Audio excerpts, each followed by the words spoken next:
और राम ने कहा कि नहीं भरत, कि नहीं भरत, मैं नहीं चल सकता हूं, मैं नहीं चल सकता हूं। भरत ने पूछा क्यों? राम ने कहा कि अरे पिता ने वचन दिया है मैया केकई को, तो मैं पिता का वचन कैसे झूठ करूं। मैया केकई ने अपने मुख से कहा कि 14 वर्ष तुम वन को जाओ, रघुकुल रीति नीति अपनाओ, आगे इच्छा तुम्हारी राम, बोलो पति पावन सीता राम। लक्ष्मण जिद करने लगा कि नहीं, चलो चलो भाई चलो। तब राम जी ने क्या कहा कि चरण पादुका तुम ले जाओ, मेरे चरणों की पादुका तुम ले जाओ भरत, पूजा करके दर्शन करना, फल को पाना। और भरत को कंठ लगाए राम। अरे राम ने अपने छाती से लगाया अपने भाई को, अपने छोटे भाई को छाती से लगाया और कहा कि तुम जाओ, तुम पादुका लेकर जाओ राम, तुम चरणों की पादुका लेकर जाओ भरत, इसकी पूजा करना और राज 14 वर्षों तक तुम चलाना, 14 वर्षों तक तुम राज चलाना। 14 वर्षों के बाद हम आएंगे तो अयोध्या के नए नरेश हम घोषित किए जाएंगे। आगे चले राम रघुराया, निशाचरों का वंश मिटाया, ऋषियों के हुए पूर्ण काम। जिस कारण, जिस काम को करने के लिए राम जी आए थे वो तो धीरे धीरे पूरा हो रहा है। और आगे चौपाइयों के माध्यम से क्या होगा देवियों सज्जनों, निशाचरों का वंश का सर्वनाश करके प्रभु राम जी पहुंचे कि कहां पर है, ऐसे तेजस्वी, ऐसे पहुंचे हुए संत के यहां पर है जिनका नाम है अत्रि मुनि। तो चले आगे की दास्तान सुनो, आगे की दास्तान सुनो और देखो कि अत्रि मुनि के आश्रम में पहुंचने के बाद प्रभु सीताराम और लक्ष्मण क्या करते हैं। बोलो सीताराम की जय।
Oh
बैठी भवानी को बोले कि हे भवानी, आगे की दास्तान सुनो।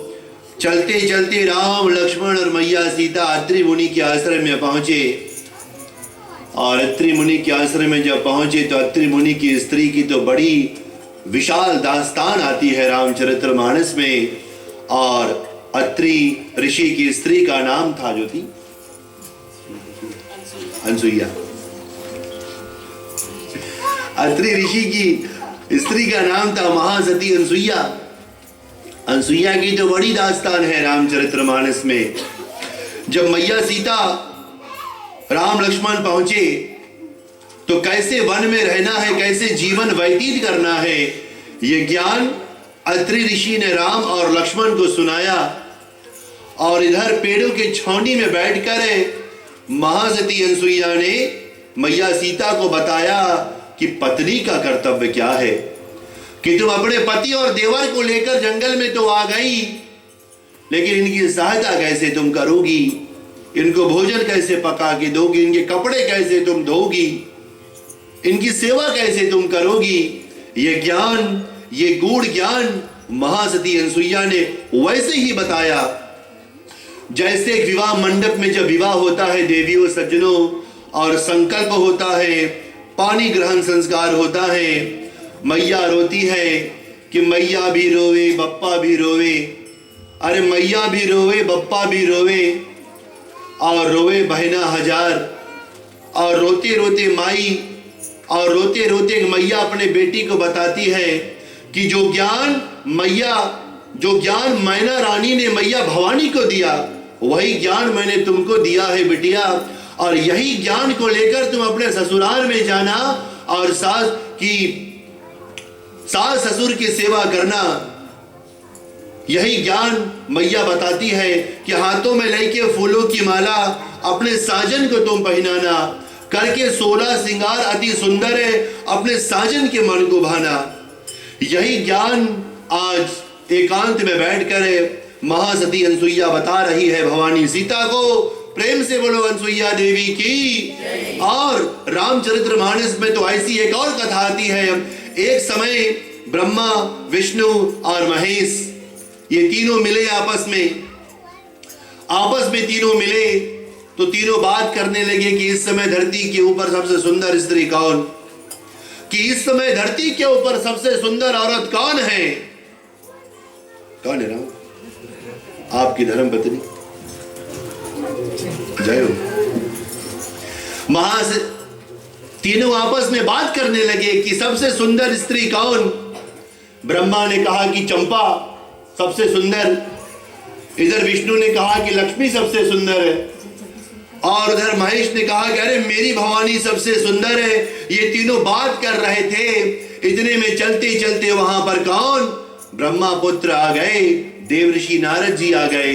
नारद को जब तीनों ने देखा तब तीनों ने आपस में विचार किया कि नारद से पूछो कि सबसे सुंदर स्त्री कौन। इसको पता होगा क्योंकि सब बगल घूमेगी, इसको जरूर पता होगा क्योंकि सब दिशा में चक्कर काटे हैं नारद। नारद से पूछा कि सबसे सुंदर स्त्री कौन। नारद ऐसे खिस्स से मुस्काए और बोले कि निसंदेह महासती अनसुईया सबसे सुंदर है, सबसे सुंदर है महासती अनसुईया। अब जब नारद ने कहा कि अनसुईया सुंदर है तो ब्रह्मा विष्णु महेश ने सोचा कि सच्ची सुंदर हुई, चलो देख कर आऊं। तीनों आए, ब्रह्मा जी ब्रह्मलोक से आए, विष्णु जी वैकुंठ से आ गए, भगवान शिवाजी कैलाश पर्वत से आ गए। इधर ना तो अप्सराओं को पता लगा ब्रह्मा किधर चला गए, इधर ना तो भवानी को पता लगा कि महादेव कहां चले गए, ना तो मैया लक्ष्मी को पता लगा। और देवियों सज्जनों, तीनों बूढ़े ब्राह्मण का रूप धारण करके आए और आकर खड़े हो गए महासती अनसुईया की कुटिया के सामने और पुकार करने लगे, भिक्षाम दे, भिक्षाम दे।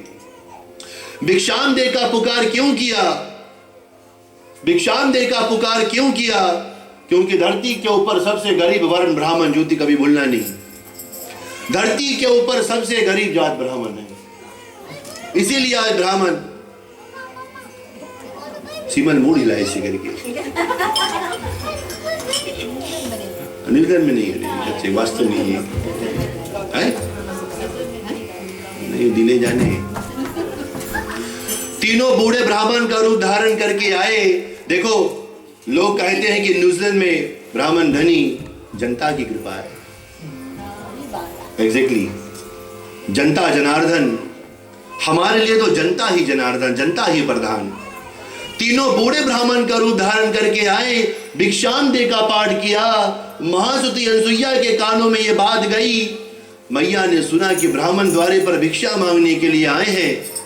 माता बिचारी दक्षिणा को लेकर आई और तीनों ने जब महासती अनसुईया को देखा तो आंख पसार के देखते रह गए कि नारद ने सत्य ही कहा है।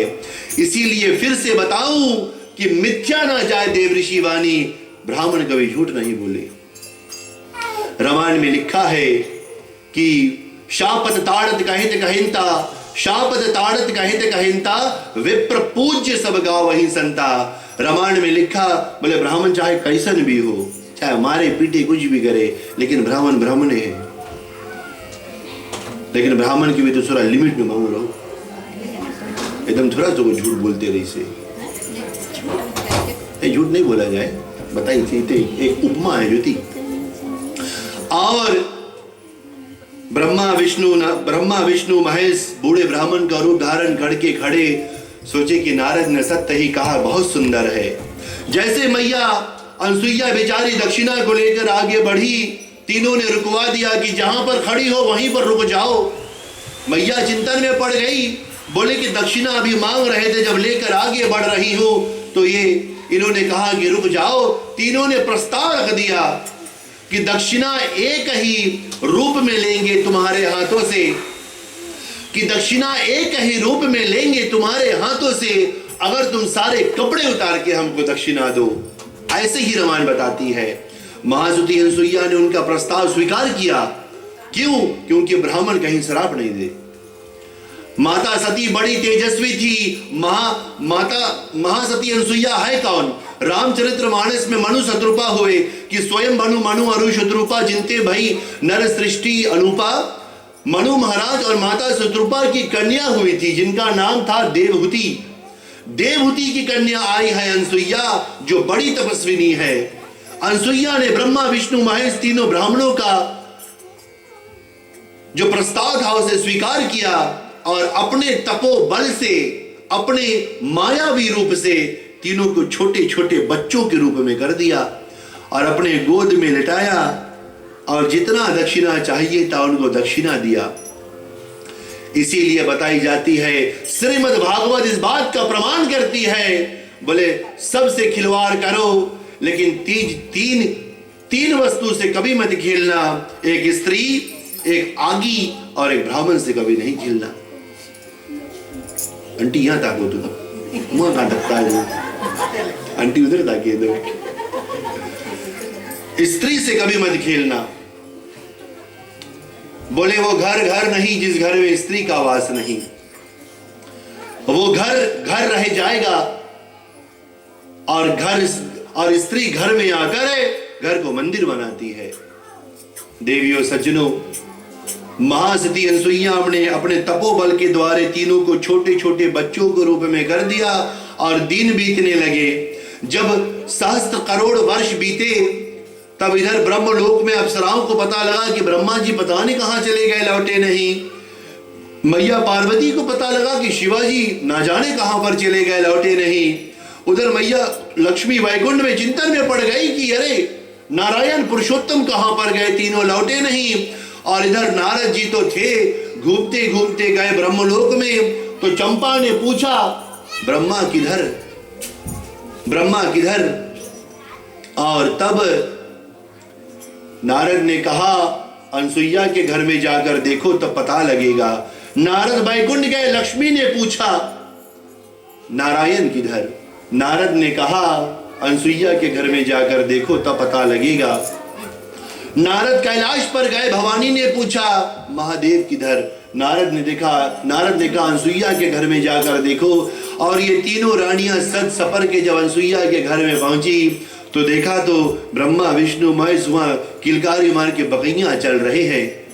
बड़ा तपस्या किया अनसुईया का, बड़ा तपस्या किया अनसुईया का कि पति को छोड़ दो, पति को छोड़ दो हमारे, पति को छोड़ दो हमारे। और पत्नी जब विलाप करने लगी, जब पत्नी विलाप करने लगी, रोने लगी, तो माता महासती अनसुईया भी तो एक स्त्री है, और एक स्त्री का दुख एक स्त्री ही जान सकती है, एक स्त्री का दुख एक स्त्री ही जान सकती है। और तब महासती अनसुईया ने तीनों को मुक्त किया, तीनों को मुक्त किया। और यही ब्रह्मा विष्णु महेश जब तीनों फिर से आकर सृष्टि में लेते हैं अवतार, जब सृष्टि में आकर फिर से लेते हैं अवतार, तो किनके नाम से विख्यात हुए मिथुन?